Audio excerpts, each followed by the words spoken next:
Do you know how many Muslims there are in the world? I think there's about 1.5 billion. Yeah. So I guess I ask you that question because that's a very big number. Why would you want to do this to 1.5 billion people, as you say, in the world by burning their most sacred book? That's crazy. Well, for one thing, for us, the book is not sacred. But it is for them. By us doing this action, so if I don't, us. But I don't mean to interrupt. But you just told me something that's ridiculous. To you, it's not sacred. How about it's sacred to them? That's like saying I'm going to burn down your house because I don't like your house. It's not my place to burn down your house. No, we're not burning down a house. And what we are also doing by the burning of the Quran on 9/11, we're saying stop. We're saying stop to Islam, stop to Islamic law, stop to brutality. We have nothing against Muslims. They are welcome in our country. They are welcome to worship. We have freedom of worship. We have freedom of speech. They are welcome. What is not welcome? With the burning of the Quran. So how would you not welcome is Islamic law and the brutality of Islamic law. That is what's not welcome. How would you feel if a Muslim said to you what you just said to them? I have no problem with you, Mr. Christian. You're welcomed in my country, but I'm burning your Bible. How would you feel? I would not like it, but it's their right. We live in America. Well, they live in America. I want to make a statement. It is time to stand up and speak out on what we believe in. We believe that Islam is of the devil, that it is causing billions of people to go to hell. You believe it is a deceptive religion. You believe it is a violent religion. You believe that. That is proven many, many times. No, and because it is time that churches, politicians stand up and speak the truth. There are moderate Muslims, sir, who live in this country, who love America probably every bit as much as you say you do. Some of them died on September 11th. That is exactly right. There is moderate Muslims. Why are you insulting them? There are moderate Muslims, but there is no such thing as a moderate Islam. I do not understand why people defend Islam. All you have to do is just look in Islam-dominated countries, and you will see the oppression. That's fine. Why defend it? You're right. Why do we defend oppression? Why do we defend a country like Saudi Arabia who do not even allow women to have a driver's license? Why would you want to Islam act in a way that's very much like what they do? Why would you sound or do something as hateful as to burn their most sacred book?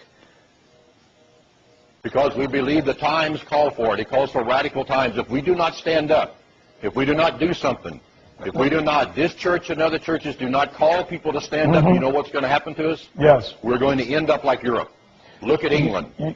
Look at Germany. Look at Holland.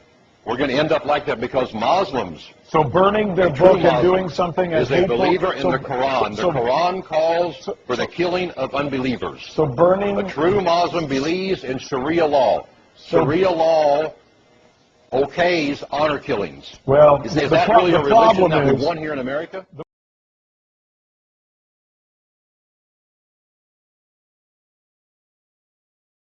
إنا نحن نزلنا الذكر وإنا له لحافظون.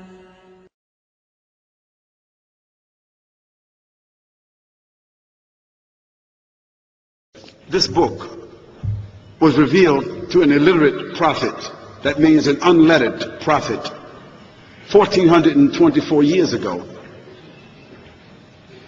It was memorized. Over a period of 23 years, it was revealed.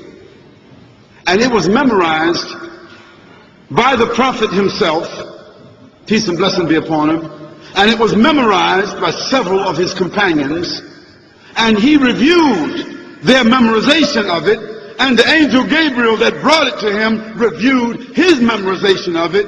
And so when the prophet, peace and blessing be upon him, passed away, there were several companions of his that had memorized this whole Quran under his review.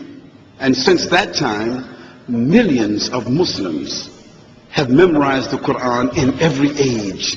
And I almost guarantee you that there's probably at least 2 or 3 or 4 Muslims in this gathering here that have memorized this whole Quran or the greater portion of it. And another miracle of this Quran that cannot be said for any other book is that if all the Bibles, if all the Talmuds, if all the Hindu scriptures, all the Buddhist scriptures, if all those books were thrown in the ocean, if all those people of those religions agreed, throw them all in the ocean, and then we Muslims, we threw all the Qur'ans in the ocean also. The Quran is the only one that in a matter of a day or two would be brought right back because it has been memorized from cover to cover.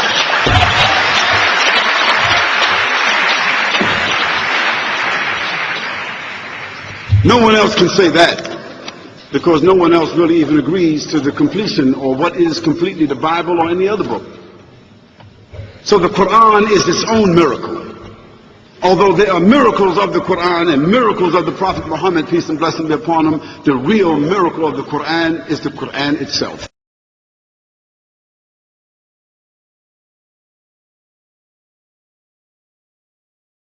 إن الله يدخل الذين آمنوا وعملوا الصالحات جنات جنات تجري okay. Kena short. Kalau ada okay. Start. How start? Okay. إن الله يدخل الذين آمنوا وعملوا الصالحات وآمنوا تجري من تحتها من kena dengar. Oh, kena dengar. Dengar. Min tahtiha al-anhar. إن الله يدخل الذين آمنوا وعملوا الصالحات جنات تجري من تحتها الأنهار والذين كفروا يتمتعون ويأكلون كما تأكل الأنعام والنار مثوى لهم وكأي من قرية هي أشد قوة من قريتك التي أخرجتك أهلكناهم ولا ناصر لهم أفمن كان على بينة من ربه كمن زين له سوء عمله واتبعوا أهواهم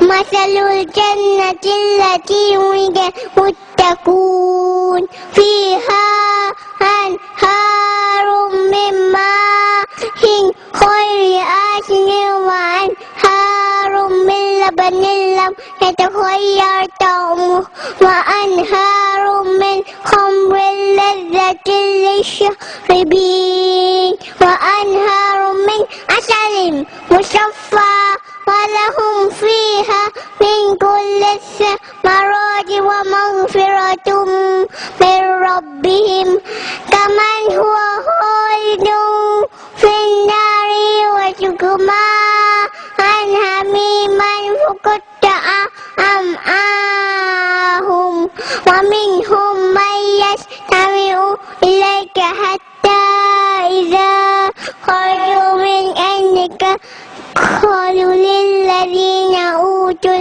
العلم ماذا قال آنفا أولئك الذين طبع الله على قلوبهم واتبعوا أهواءهم والذين اهتدوا زادهم هدى وآتاهم تقواهم صدق الله العظيم.